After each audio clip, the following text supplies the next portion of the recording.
Hello everyone, আশা করি সকলে ভালো আছো। তো তোমাদের তো সিলেট ইঞ্জিনিয়ারিং কলেজের পরীক্ষা চলে আসলো, 13 জুলাই তোমাদের পরীক্ষা।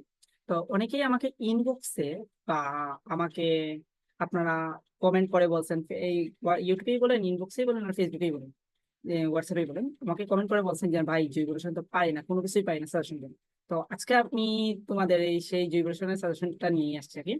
তো হোপফুলি আমি ধরে নিলাম যে এভোলিউশন থেকে আপনার 5টা থেকে 6টা প্রশ্ন আসবে, এবং এই 5টা থেকে 6টা প্রশ্নের মধ্যে আপনি যদি এই ভিডিওটা A to Z দেখেন, তাহলে আমি বিশ্বাস করি যে আপনি 3টা থেকে 4টা আনসার করতে পারবেন। আর যদি প্রশ্নটা আহামরি কঠিন না হলে, তাহলে আপনি 5 থেকে মানে জয়টা আসলে সবগুলো আনসার করতে পারবেন। তো আশা করি ভিডিওটা সম্পূর্ণ দেখবেন, আপনারা উপকৃত হবে আর কি। তো আমরা যদি দেখি, এইটা মেবি আমি সবাইকেই দিছিলাম, যে জৈব রসায়নের এইটা আমি সবাইকেই দিয়েছিলাম, এই আমার এই সাজেশন নোটটা আর কি। যে যেখানে আমি শুধুমাত্র এই টপিকস গুলা কি কি টপিকস পড়বো আমি সেটা নিয়ে আলোচনা করছিলাম তোমাদের। যেমন ইউপেক নামকরণ আমি বলছিলাম, কিছু কার্যকরী মূলকের সাধারণ এন্ড গাঠনিক সংকেত, যারাই আমাকে ইনবক্স করছিলাম আমি কিন্তু এই 2 পেজের স্লাইডটা দিয়েছিলাম। আর আজকে আমি ডিটেলস বলবো যে এইখানের মধ্যেও কি কি পড়বো আমরা। যেন বলছিলাম পাই বন্ধন এবং শিখবা বন্ধন। তো আমি বলে দেই এখানে, এগেন আমি মার্ক করে দেই কি কি আমাদের আসবেই আসবে। যেমন নামকরণ, ইউপেক নামকরণ, এটা আপনারা দেখবেন যে যে কোনো পাবলিক ভার্সিটিতে এটা চলে আসছে। তার মানে আমি হোপফুলি আশা রাখতে পারি যে সেকেও যদি জৈব রসায়ন থেকে দেয় তাহলে নামকরণ থেকে একটা দিবে। তারপরে দেখেন, আমাদের যদি প্রশ্নটা একটু সহজ করতে চায়, তাহলে কার্যকরী মূলকের সংকেত গুলা, যে সাধারণ সংকেত বলেন আর গাঠনিক সংকেত বলেন, এগুলো দিতে পারে। এটা একটা ইম্পর্টেন্ট একটা টপিক আপনারা রাখতে পারেন। এবং পাই বন্ধন এবং সিগমা বন্ধন, এইটা আপনারা জৈব রসায়ন থেকেই বলেন, আর ওই যে আপনার কি আছে, তৃতীয় অধ্যায় আছে প্রথম পত্র আর কি, মৌলের পর্যাবৃত্ত ধর্ম, এইখান থেকেই বলেন। দুইটাতেই কিন্তু পাই বন্ধন সিগমা বন্ধন রিলেটেড আছে, ওই যে সংকরীকরণে আর কি। সো পাই বন্ধন সিগমা বন্ধন আপনার জৈব রসায়ন থেকে আসলে আসতে পারে, আবার আপনার ইয়ে থেকে আসতে পারে। দিন শেষে কিন্তু পাই বন্ধন সিগমা বন্ধন আপনাকে জানতেই হবে। দেন সমানতা, এই সমানতা কিন্তু প্রায় প্রত্যেকটা পাবলিক ভার্সিটিতে চলে আসছে। সো এইটাও একটা ইম্পর্টেন্ট। দেন সংখ্যা নেই নয়, এটাও দিতে পারে, বাট এতটাও না, বাট দিতে পারে। আমি দেখিয়ে দিব কোনগুলো শিখবো। দেন হলো আমাদের কার্বোকেটায়ন এবং কার্বনায়নের ক্রম আর কি, এই যে সক্রিয়তার ক্রম বা স্থায়িত্বের ক্রম, এইগুলো আমরা দেখবো একটু। বেঞ্জিনের অর্থ প্যারা এবং মেটা নির্দেশক গ্রুপ, কোনগুলা অর্থ প্যারা কোনগুলা মেটা নির্দেশক গ্রুপ, এইগুলো আর কি। আর কিছু নামীয় বিক্রিয়া আছে, যেমন ধরেন আপনার নামীয় বিক্রিয়া, যেমন হলফম্যান, ক্ষুদ্রাংশ, মার্কনিকভ ইত্যাদি কিছু কমন নামীয় বিক্রিয়া আছে, এইগুলা। আর কয়েকটি যৌগের সাধারণ সংকেত, যেমন ধরেন নাইলনের সাধারণ সংকেত, বা নাইলনের আপনার পিভিসি এর পূর্ণরূপ কি, তারপরে আপনি ধরেন নাইলনের মনোমার কি, হোয়াট এভার, এই টাইপের কথাবার্তা। তো এই ছিল আমাদের সূচিপত্র আর কি, কি কি পড়া উচিত। এই সূচিপত্র যারা যারা আমাকে ইনবক্সে নোট দিয়েছিল সবাইকে আমি দিচ্ছি। এখন চলেন আমরা এখানের ভিতরে ইন ডিটেলস কি পড়তে পারি কি পড়তে পারি না সেগুলোই দিব। আর আগেই বলে রাখি, এই ভিডিওটা আমার মধ্যে যারা ফাঁকিবাজ আছেন তাদের জন্য, যারা ওভার ট্যালেন্টেড তারা না দেখলেও চলবে, ঠিক আছে। তাহলে প্রথমেই বলছিলাম ওই যে আপনার নামকরণ দেব, এলকেন এলকিন, দেন সাধারণ সংকেত গুলো, এই যে সাধারণ সংকেত বলতে এইটাই, এলকেনের সাধারণ সংকেত যদি বলে আপনাকে এইটাই লিখে দিয়ে হবে, দিতে হবে আর কি। যেমন CN H2n+2, এইটাই হলো আমাদের এলকেনের সাধারণ সংকেত। এইভাবে আপনাদের কিছু কার্যকরী মূলক আছে যেগুলো সাধারণ সংকেত, এখানে আমি কিছু জিনিসপত্র লিখছি সাজাইছি, এবং আরেকজনের স্লাইডকেও আমি কাস্টমাইজ করছি আর কি। কিছু আমি নিজেই করেছি আর কিছু অন্যজনের স্লাইডকে কাস্টমাইজ করছি। দেন হলো এলকাইল, এই এলকাইলের সাধারণ সংকেতটা ইম্পর্টেন্ট, কারণ আমাদের নামকরণে কিন্তু লাগে, বা সাধারণ সংকেত, অন্যান্য গুলো সাধারণ সংকেত যখন আমরা মানে ইয়ে করি আর কি, লিখি, তখন আমরা এলকাইলের রেফারেন্সে লিখি, উইদাউট এলকেন, এলকিন আর এলকাইন, এই দুইটা বাদ দিয়ে আর যতগুলো সাধারণ সংকেত আছে সবগুলো আমরা কিন্তু এলকাইলের রেফারেন্সে লিখি। অর্থাৎ ধরেন আপনাকে বললো যে আপনার জৈব অ্যাসিডের সাধারণ সংকেত দেখেন, তাহলে আপনার এই অ্যালকাইল মূলক থাকবে, দেন COOH, এইটাই হলো আপনার জৈব অ্যাসিডের সাধারণ সংকেত, এইভাবে আর কি। তো এলকেন, এলকিন এইটা, দেন এলকাইন, তাদের মধ্যে এলকিনের মধ্যে দ্বিবন্ধন থাকে, তারপর এলকাইনের মধ্যে আমাদের ত্রিবন্ধন থাকে, এগুলো আমরা সকলেই জানি। সো এইটা বাদ দেন। আচ্ছা, এখন দেখেন এইখানে কিছু কার্যকরী মূলক আছে, এবং কার্যকরী মূলকের আমাদের কি দেওয়া আছে, কিছু সংকেত দেওয়া আছে। এই জিনিসগুলা থেকে আপনি কিছু, যেমন ধরেন আপনার কার্বক্সিলিক অ্যাসিড, এইটা সাধারণ সংকেতটা দেখবেন। তারপর আপনার ধরেন সায়ানাইড, সায়ানাইডের সংকেতটা দেখবেন। দেন আপনি কিটোনের সংকেত দেখবেন, এলডিহাইডের সংকেত দেখবেন, হাইড্রোক্সি বা আপনার অ্যালকোহলের সংকেত দেখবেন, দেন আপনি এমিনিয়ার সংকেত দেখবেন। মানে জাস্ট এটা লিখে রাখবেন আর কি। তারপর এরাইল, এরাইলের সংকেত দেখবেন, এরাইল। আর কিছু লাগবে না, আর নাইট্রো। এই তো, এই কয়েকটার আপনি সংকেত দেবেন, আপনার ওভারঅল হয়ে যাবে আর কি, যে যে গাঠনিক সংকেতের ক্ষেত্রে আর কি। আচ্ছা, তো গেল আমাদের এলকাইল গেল। এখন আসেন নামকরণ। নামকরণের নিয়ম পাতি আপনারা জানেন, সো এইটা নিয়ে আমি আর কোন কথা বলবো না আর কি। এই দেখেন নামকরণ।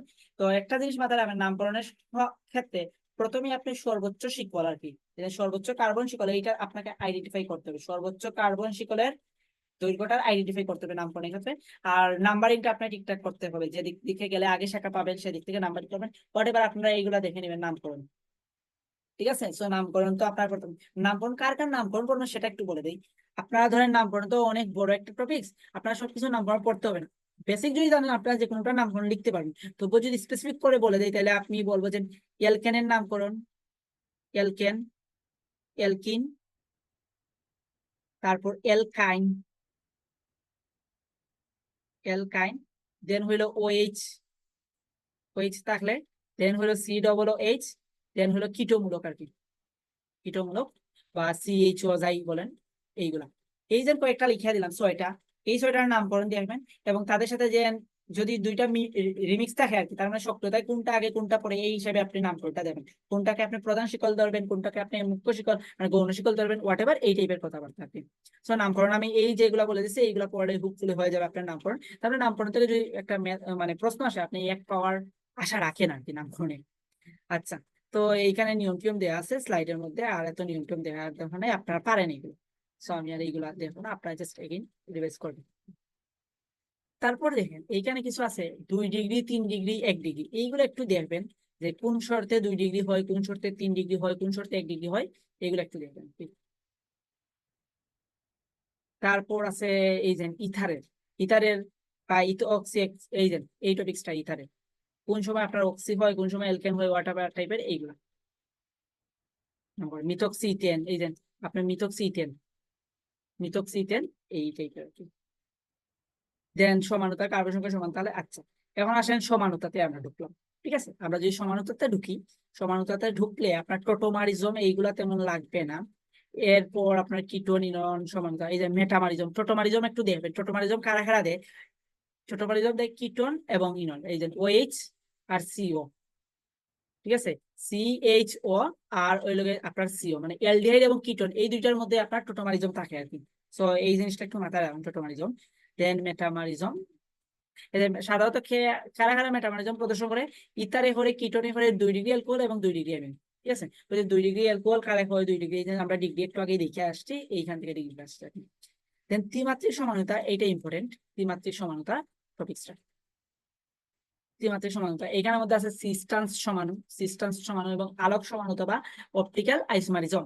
তাহলে সিস্টান্স সমানুর এই যে শর্তটা আছে, শর্ত সিস্টান্স সমানু একটি শর্তটা আপনি দেখে নেবেন, এই যে এখানে শর্ত নোট করে দেওয়া আছে, নোট করে দেওয়া আছে। তারপরে এই যে আপনাকে বলতে পারে এইটা সিস কিংবা এটা ট্রান্স সমানু সম্ভব কি না, এই টাইপের কথাবার্তা। তো কখন আপনি নাম করে সিস লিখবেন, কখন আপনি ট্রান্স লিখবেন, এই যে কথাবার্তা। একই দিকে থাকলে একই পাশে থাকলে আপনার সিস, আর যদি বিপরীত পাশে থাকে তখন আপনার ট্রান্স। আচ্ছা, এই যে সিস ট্রান্সের রাখি কাহিনী। দেন হইলো আপনার আলোক সমানতা, আলোক সমানতার ক্ষেত্রে কি থাকতে হবে, আপনার কাইরাল কার্বন থাকতে হবে। এখন আপনি পড়বেন কাইরাল কার্বন কি। কাইরাল কার্বন হলো যে কার্বনের চারটা যোজনী বা চারটা হাত আপনার চারটা ভিন্ন মৌল দ্বারাই পূর্ণ। ঠিক আছে, ভিন্ন মূলক দিয়াই গঠিত, তাকেই বলা হয় কাইরাল কার্বন। এবং কাইরাল কার্বন তাহলে আপনার সমানু কয়টা হয়, কাইরাল কার্বন তাহলে আপনার সমানু কয়টা হয়, এন স্কোয়ার। ধরেন আপনার একটা যৌগের মধ্যে কাইরাল কার্বন আছে এন সংখ্যক, তাহলে তার সমানু সংখ্যা হবে এন স্কোয়ার। তারপর হইলো কাইরাল কার্বনের ঘূর্ণনাকে, এই যে ডিইলেকট্রিক অ্যাসিডের আবর্তন কোণ কত, +2.24, এবং ইলেকট্রিক অ্যাসিডের আবর্তন কোণ -2.24।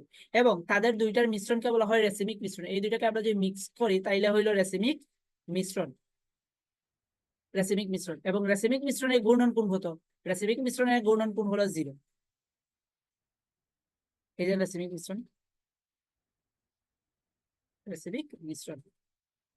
তারপর হলো মেসোযোগ, মেসোযোগ কি, মেসোযোগের মধ্যে কাইরাল কার্বন বিদ্যমান তবুও সে কি আলোক নিষ্ক্রিয়। মেসোযোগের মধ্যে কাইরাল কার্বন বিদ্যমান তাহা সত্ত্বেও সে কি আলোক নিষ্ক্রিয়। তারপর হলো ডায়াস্টেরিওমার, তারপর এনানসিওমার, এগুলো একটু দেখেন। তারপর আসেন এইখান থেকে, এইটা হলো ইম্পর্টেন্ট চার্ট।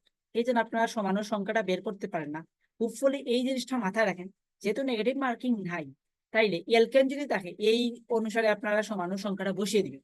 যারা পারেন না, যেহেতু নেগেটিভ মার্কিং নেই আপনারা বসাইতে কোনো সমস্যা নেই। হোপফুলি এই যে যে জিনিসগুলো দেওয়া আছে আর কি এর মধ্যেই পড়বে আশা করি, আর না পড়লে আপনারা বসিয়ে দিয়ে দিবেন। এরপরে এখানে দেখা আছে কিন্তু দেখেন কার্বনের 4 কার্বনের কম হলে অ্যালকেন কিন্তু সমাণু দিতে পারে না, ঠিক আছে। আর 4 বা তার বেশি কার্বনিষ্ট অ্যালকেন এই যে আপনার অ্যালুমিনিয়াম ক্লোরাইডের উপস্থিতিতে কি দেয়, সমানতা দেয়। তারপরে এই অ্যালকাইল হ্যালাইড, তারপর অ্যালকাইল ড্রাই হ্যালাইড, তারপরে অ্যালকোহল ও ইথার, তারপর কার্বনিল যৌগ, এগুলো সব দেওয়া আছে, এইগুলো আপনারা একটু দেখে নিন।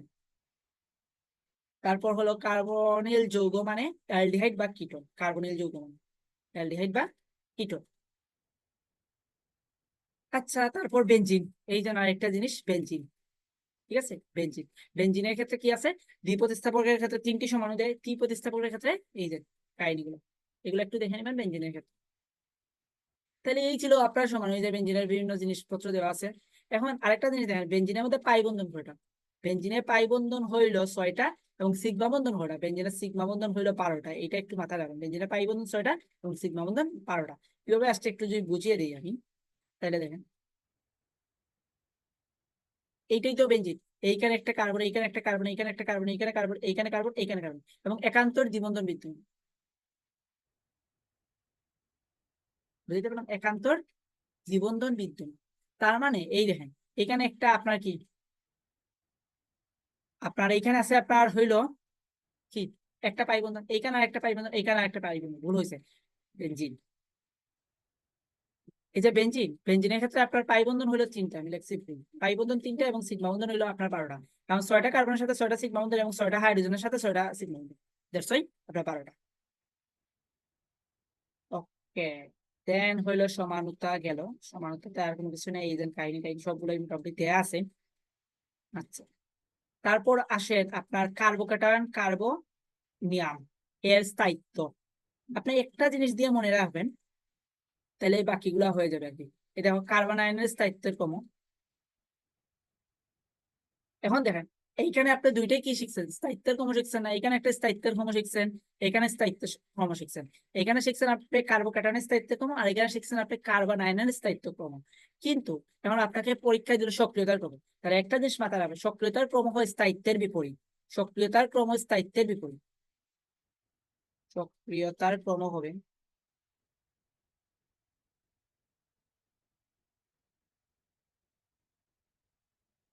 স্থায়িত্বের ক্রমের বিপরীত, ক্রমের বিপরীত। তার মানে সক্রিয়তার ক্রম হয় স্থায়িত্বের ক্রমের বিপরীত। আশা করি এইটুকু বুঝতে পারছেন। এবং পরীক্ষার হলে আপনারা যদি পারেন, এই যে আপনার মূলক যে আছে, মূলকের সংকেত দিয়ে লিখবেন। আর না পারলে যদি মনে হয় যে আপনার মনে হয় যে আপনাদের মূলকের সংকেতে মানে ভুল হওয়ার পসিবিলিটি আছে, তখন আপনারা এইভাবে দিয়ে দিবেন, ডিগ্রি দিয়ে দিয়ে দিবেন। যদি আপনি মূলক দিচ্ছেন এবং কোনো জায়গায় আপনি প্লাস কিংবা মাইনাসের জায়গায় ভুল করছেন, আপনার সম্পূর্ণ মার্কস কাটা চলে যাবে। আর যদি ডিগ্রিতে দিয়ে দেন, তাহলে এইটার কোনো চান্স নাই আর কি, মার্ক কাটা যাওয়ার কোনো চান্স নাই, বুঝতে পারছি।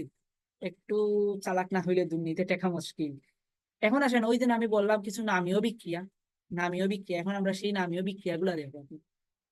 নামীয় বিক্রিয়া প্রথম যে আমি সূচিপত্রতে ইন্ডেক্সে দেখিয়েছিলাম, নামীয় বিক্রিয়ার মধ্যে ফার্স্টে আসেন উডস বিক্রিয়া আর কি। উডস বিক্রিয়া, এখানে দুইটা কথা আছে, একটা হলো উডস বিক্রিয়া আর একটা হলো উডস ফিটিক বিক্রিয়া, দুইটা কিন্তু সেম না। উডস বিক্রিয়া যা, উডস ফিটিক বিক্রিয়া সেম না। এই যে উডস বিক্রিয়াটা দেখবেন, এটা হলো উডস বিক্রিয়া, পটা হলো উডস বিক্রিয়া, পটা হলো আমাদের উডস ফিটিক বিক্রিয়া, ঠিক আছে। দেন হইলো এই যে আমি বলছিলাম বেঞ্জিনের অর্থপ্যারা নির্দেশক, তার মানে কোনটা অর্থপ্যারা, অর্থপ্যারা মানে হইলো গিয়ে আপনার সক্রিয়তা বৃদ্ধিকারী বা সক্রিয়তা হ্রাসকারী। যদি আপনাকে মাঝে মধ্যে দেখেন যে কেমিস্ট্রির মধ্যে দুইটা অপশন দিয়ে দিচ্ছে, তাহলে আপনাকে 3টা জিনিস দিয়ে দিল, দিয়ে বললো এইটার মধ্যে কোনটা অর্থপ্যারা নির্দেশক। বা এই দেখেন আপনার পরে আছে হইলো গিয়ে আপনার মেঠা নির্দেশক, দিয়ে দিল, বললো এটার মধ্যে কোনটা আপনার মেঠা নির্দেশক। সো এইটা একটু দেখে যাইবে কোনটা অর্থপ্যারা নির্দেশক, কোনটা মেঠা নির্দেশক। দেন হইলো আপনার আরো কিছু কমন বিক্রিয়া যেগুলো আপনার আসতে পারে। ফার্স্ট হইলো লুকাস বিকারক কি, তাইলে এই দেখেন আপনার লুকাস বিকারক। দেন হইলো আপনার টোলেন বিকারক কি, টোলেন বিকারক, এই হইলো টোলেন বিকারক। দেন হইলো আপনার গ্রিগনাট বিকারক কি, অ্যালকাইল ম্যাগনেসিয়াম হ্যালাইড কি বলা হয় আপনার গ্রিগনাট বিকারক। এই আর দ্বারা হইলো অ্যালকাইল, এম জি দ্বারা হলো ম্যাগনেসিয়াম, আর এক্স দ্বারা হলো হ্যালোজেন। তারপর এই যে গ্রিগনাট বিকারকের আমি কিছু জিনিস লিখে রাখছি, এই জিনিসগুলো একটু দেখবেন। কারণ গ্রিগনাট বিকারকের সাথে যখন আপনার মিথানেল থাকে, তখন সেটা আপনার প্রোডাক্ট হিসেবে পাবেন 1 ডিগ্রি অ্যালকোহল। গ্রিগনাট বিকারকের সাথে মিথানল ছাড়া অন্য কোনো অ্যালডিহাইড থাকলে আপনি পাবেন 2 ডিগ্রি অ্যালকোহল। এবং গ্রিগনাট বিকারকের সাথে আপনার যদি মিথানল মানে কিটোন থাকে আর কি, মিথানলের কিটোন, মিথানুন হইতে পারে, মিথানুন, মিথানুন থাকে, তখন সেটা হলো আপনার 3 ডিগ্রি অ্যালকোহল, এবং এই গ্রিডনার বিকারের সাথে যখন কার্বন ডাইঅক্সাইড বিক্রিয়া করবে তখন হবে আপনার জৈব অ্যাসিড। দেন আপনি দেবেন কেনিজারো বিক্রিয়া এবং হফম্যান ক্ষুদ্রাংশ। এই ছিল আর কি। আর কিছু আমি বলছিলাম না সংকেত, এই সংকেতগুলো দেখেন, সিম্বল আর কি। সিম্বল কার কার সিম্বল দেবেন, এই পলিমারকরণে গিয়ে সিম্বল দেবেন। আপনি নাইলন দেখতে পারেন, নাইলন। তারপর আপনি Dettol, Dettol, paracetamol, paracetamol. Then নাইলনের মনোমার, নাইলনের মনোমার, প্যারাসিটামল, ডেটল, নাইলনের মনোমার। এই হলো গিয়ে আপনার সংকেত আর কি। এই ছিল আপনাদের জৈব রসায়ন। আশা করি এই যে জিনিসগুলা দিছি, এই জিনিসগুলা যদি আপনারা পড়েন ভালো করে, আপনারা হোপফুলি সবগুলাই মানে 100% এই সাজেশন থেকে বা এই যে আমার স্লাইড আছে এইখান থেকে আসার কথা, 100% আসার কথা, আসার কথা। কিন্তু যদি না আসে থাকে, তবুও আপনারা ধরেন 5টা প্রশ্ন যদি আসে, আমি বিশ্বাস করি এইখান থেকে আপনারা 3টা কিংবা 4টা আপনারা পেয়ে যাবেন। তো এতটুকুই আপনাদের সাজেশন জয়গুলো। আর যদি কোনো সাবজেক্টের বা কোনো টপিক্স এর সাজেশন লাগে বলবেন, আমি এইভাবে একটু স্লাইড স্লাইড বানিয়ে বলে দিব। আপনারা, আমার একটা নিউ গ্রুপ বলছি আর কি, আমি চাচ্ছি যে অনলাইনে আর কি টিচিং করব, আপনার এইচএসসি লেভেলের কিংবা এসএসসি লেভেলের। যদি আমাকে যারা চিনেন আর কি, যারা আমার ক্লাস ক্লাস করছেন, মনে হয় যে আমাকে দিয়ে পসিবল অনলাইনে পড়ানো, তাইলে আমার এই ফেসবুক পেজটা লার্ন, সরি ফেসবুক গ্রুপটা লার্ন উইথ বিপ্লব, এই গ্রুপটাতে আপনারা একটু কাইন্ডলি মেম্বার এড করে দিবেন, যারা এসএসসি লেভেল বা এইচএসসি লেভেল আছে। এতটুকুই আপনাদের উপর আমার রিকোয়েস্ট, কোনো রিকোয়েস্ট নাই। আর যদি প্রয়োজন হয় আমাকে ইনবক্সে বলবেন, আমি স্লাইডটা দিয়ে দিই। তো হোপফুলি সকলে ভালো থাকুন, আর সকলের সেকে এডমিশনটা ভালো কাটুক।